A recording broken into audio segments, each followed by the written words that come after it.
Khalid here. आदाब। मुझे नफीसा ने बताया था कि आपका फोन आया था। आप कल से पढ़ाने आएंगे वहीं 5:30 बजे? जी हाँ, मैं उसके बाद भी आ सकता हूँ, लेकिन फिर मुझे लौटने में देर हो जाएगी। नहीं, 5:30 ठीक है।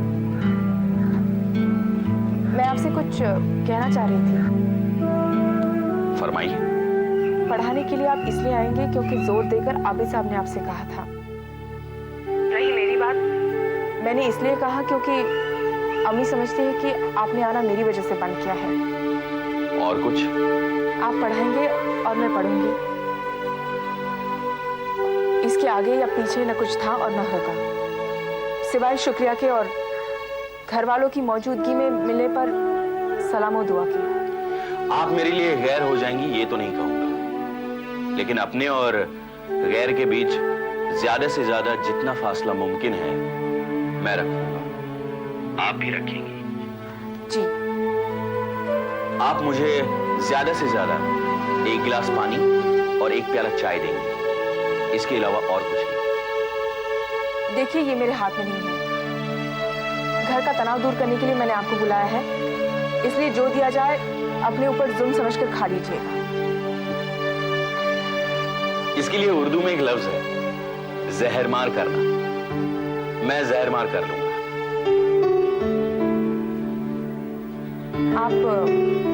आप माइंड नहीं करेंगे अगर साथ में पढ़ने के लिए मैं एक और लड़की को बुला लूं? किसे? मेरी दोस्त है मीरा, उसने लेट दाखिला लिया है, इसलिए उसका भी कोर्स मिस हो गया है। बेगम शमा, मैं अपनी चॉइस से बेवकूफ बनता रहा हूं, लेकिन मुझे इतना बेवकूफ ना समझें कि मैं बिजली के इंसुलेटर और इंसान में फर्क ना समझूं। बिजली का इंसुलेटर? जी हाँ, पढ़ते वक्त आप रबर के दस्ताने या टेप या चीनी के इंसुलेटर की तरह एक लड़की को बिठाना चाहती हैं अपने और मेरे बीच, ताकि आपको बिजली का झटका ना लगे। बेगम शमा, मैं आपकी जानकारी के लिए बता दूं कि Khalid group coaching classes run नहीं करता। अगर वो लड़की पढ़ना चाहती है तो आपके साथ नहीं, अपने यहाँ अपने इंतजाम में पढ़े। आई एम सॉरी अगर मैंने ऑफर किया। आपने क्या किया है आप अच्छी तरह से जानती हैं। मैं कल आऊंगा, आप अकेली होंगी और मुझे याद रहेगा आप क्या चाहती हैं। खुदा हाफिज।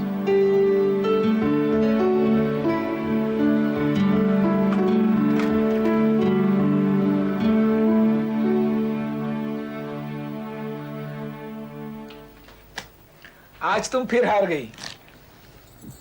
हाँ। पता है तुम क्यों हार जाती हो? क्योंकि तुम दिल लगाकर नहीं खेलती। हाँ, मेरा दिल नहीं लगता। रोज रोज एक ही खेल खेल खेल कर मैं बोर हो गई हूँ। तुम रमी के खेल से बोर हो गई हो? इसमें है ही क्या? आप होते हैं, मैं होती हूँ और ये ताश के पत्ते, बस। ये बात है। फिर कल से तुम बोर नहीं होगी। क्यों? कल से क्या? देखना। फज्जो, अलियो फज्जो। फज्जो को क्यों बुला रहे हैं? तुम रमी खेलकर बोर हो गई हो, कल से नहीं होगी। फज्जो, जल्दी आना। जी सरकार। देखो, कल से घर का काम खत्म हो जाए तो तुम हमारे पास चली आना, हम तुम्हें कुछ सिखाएंगे। आप इसे क्या सिखाएंगे? तुम रमी खेलकर बोर हो गई हो, हम इसे 2, 3, 5 सिखाएंगे। 2, 3, 5? हाँ, ये एक ताश का खेल है। तुम रमी खेलकर उकता गई हो, क्योंकि इसमें सिर्फ तुम होती हो और हम होते हैं। 2, 3, 5 से नहीं उकता होगी, क्योंकि इसे 3 लोग खेलते हैं। कौन 3? तुम, हम और फज्जो।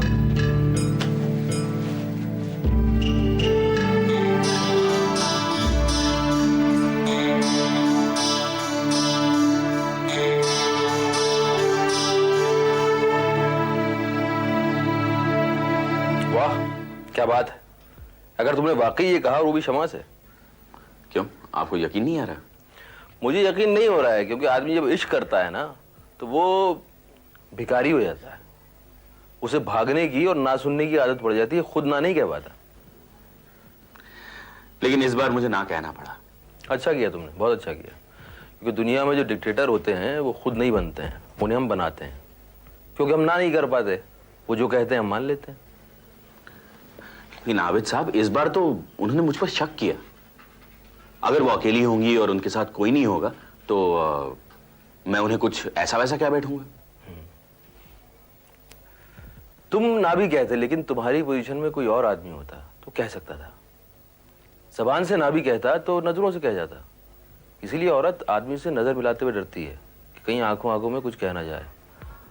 और आदमी औरत से एक पल के अंदर अपनी नजरों से वो कह सकता है जो लफ्जों की पोथियां नहीं कह सकती। तो इसीलिए उसे ओजोन लेयर की जरूरत पड़ी होगी।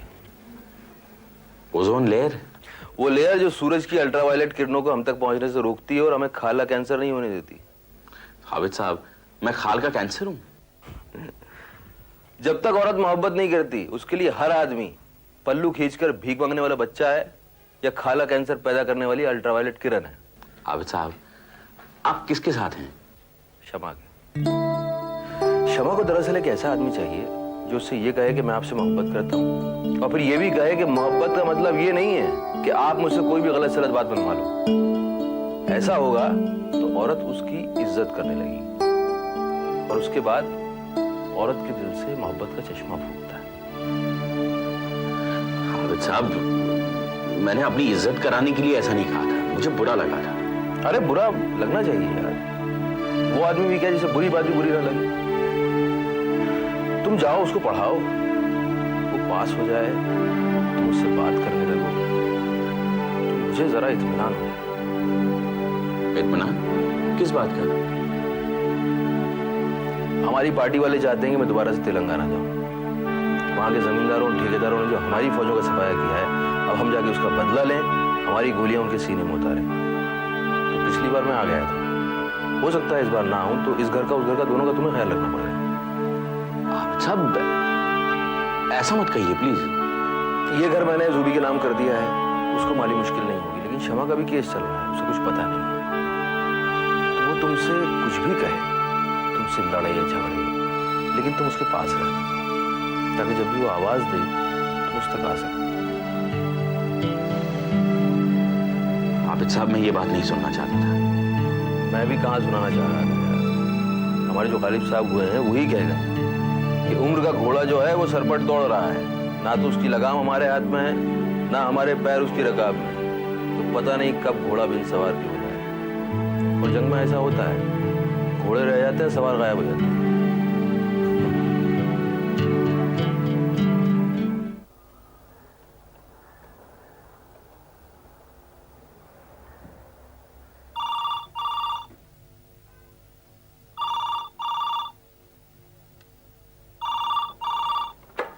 Hello Amita here. अमिता, मैं शमा बोल रही हूँ। शमा, कैसी है तू? तूने कैसे फोन किया? अमिता, मैं बहुत परेशान हूँ। कोई दिन ऐसा होता है जब तू परेशान नहीं होती, लेकिन जब परेशान होती है बहुत खूबसूरत लगती है। वो हल्का हल्का सा जुकाम हो और आवाज खूबसूरत लगे, वैसा। मेरी जान जा रही है और तुझे मजाक समझ रहा है। किसके साथ मजाक करूं मैं? तू हैदराबाद में है, नरेंद्र यहाँ नहीं है, मैं अकेली मुंबई में हूँ, क्या करूं? अच्छा बता क्या हुआ? तू एक दिन के लिए आ जा, मेरे घर में बड़ी क्राइसिस है। अम्मी अबू मेरा घर छोड़कर जा रहे हैं। घर छोड़कर जा रहे हैं? कहाँ? आबिद साहब और आपा के हैं। क्यों, क्या हुआ? वही खालिद, मेरा दुश्मन ही जान। हेलो, तू सुन रही है ना?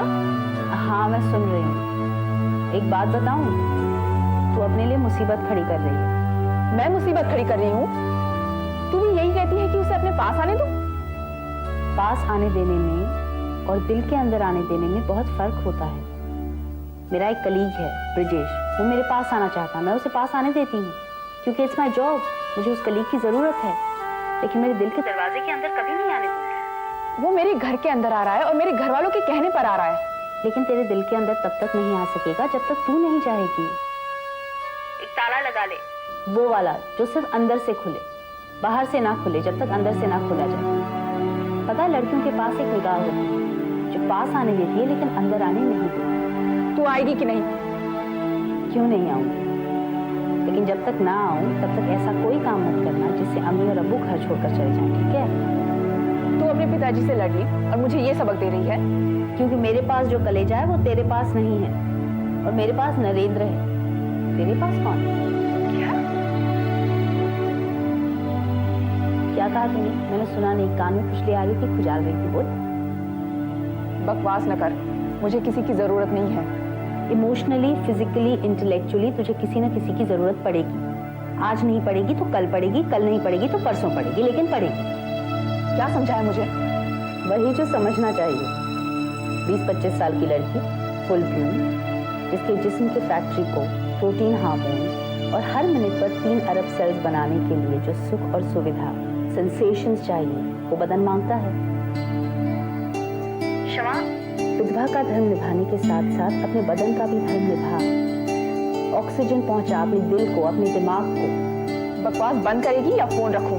इतना बताया है ना, उसका फ्रैक्शन भी अमल करेगी ना, तो ना अम्मी अब्बू घर छोड़कर जाएंगे और ना मुझे फोन करने की जरूरत पड़ेगी। इसलिए फोन रख दिया। क्षमा, अपने अंदर के जनरेटर को ऑन कर। जो कटआउट को निकाल कर रख दिया था उसे दोबारा लगा ले। तुझे दरवाजे की घंटी सुनाई देगी जो कोई आकर बजा जाएगा। बाय।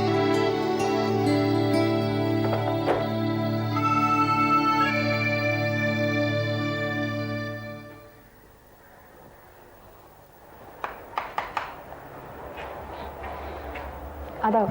आदाब। आइए, तशरीफ रखिए। कुछ पिएंगे? नहीं, हम सीधे पढ़ लें, वक्त ज्यादा मिल जाएगा। जी अभी आइए।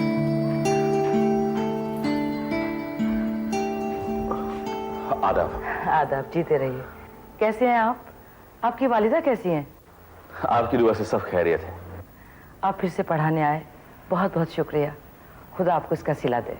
देखिए, आप ये कहकर मुझे शर्मिंदा ना करें, बस दुआ कीजिए कि वो पास हो जाएं। हाँ, अब बैठिए ना।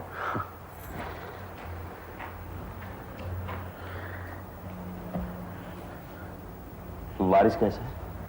ठीक है, नफीसा उसे घुमाने ले गई है। कहां से शुरू करें? या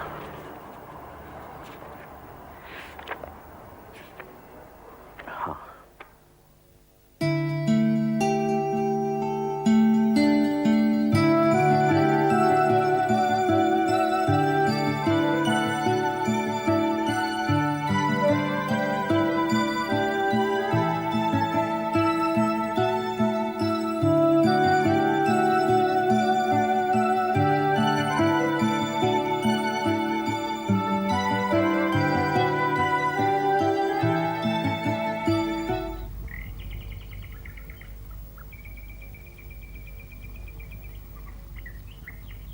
आदाब अम्मी जान।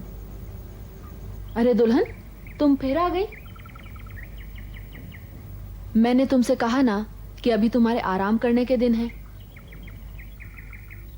अम्मी जान, आप इसे शिकायत न समझिएगा, मगर मुझे आपसे कुछ कहना है। क्या हुआ?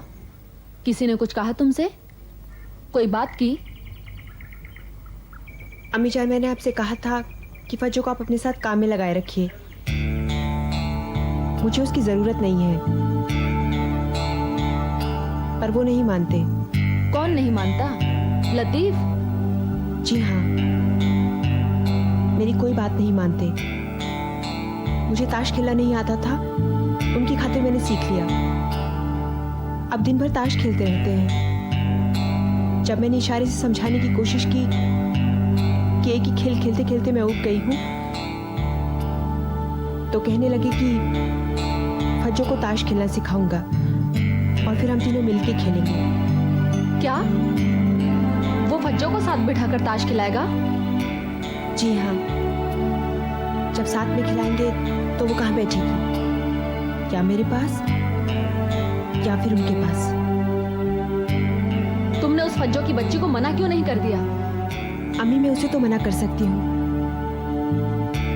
पर क्या वो मानेंगे? मैं देखती हूँ उसे, कैसे नहीं मानता वो। अम्मी जान, अभी वो कमरे में नहीं है, आप उन्हें प्यार से समझा दीजिएगा। देखो दुल्हन, हमें नहीं चाहिए वो नौकरानी जो तुम्हारे निवाले का पत्थर बनकर तुम्हारी दाढ़ तले आए। भेज दो फज्जो को वापस। अभी तुम्हारी बहन आएगी समीना, उससे कह दो कि लखनऊ से कोई आता हो तो उसे साथ भिजवा दे। क्या सोच रही हो? अम्मी जान वो नाराज हो जाएंगे। हो जाए। जिसे अपनी इज्जत का पास नहीं, जो नौकरानी को साथ बिठाकर ताश खिलाता हो, उसे अपने साथ पलंग पर बिठाता हो, उसे मैं भुगत लूंगी। कह दो उससे और खातिर जमा रखो। अम्मी जान आप नहीं जानती इसका क्या अंजाम होगा। क्या होगा? जब भी मैं कोई ढंग की बात करती हूँ तो मुझसे अजीब अजीब बातें करने लगते हैं। क्या बात करता है तुमसे? मुझसे कहो। तुम्हें मेरी कसम। मेरी पहली मंगनी की बातें करने लगते हैं। कहते हैं तेरे उसके साथ ताल्लुकात कहाँ तक पहुंचे थे, उसने तेरे साथ क्या क्या किया। कहते हैं जब तक तू सच सच सब कुछ नहीं बताएगी मैं वही करूंगा जो मेरे जी में आएगा। दुल्हन, क्या करता है वो तुम्हारे साथ? अम्मी जान वो जो भी करते हैं मैं बर्दाश्त कर सकती हूँ, पर जब वो मेरे चाल चलन पर तोहमत लगाते हैं या फिर उस फजो के साथ घुल मिल के बात करते हैं मुझसे सहन नहीं होता।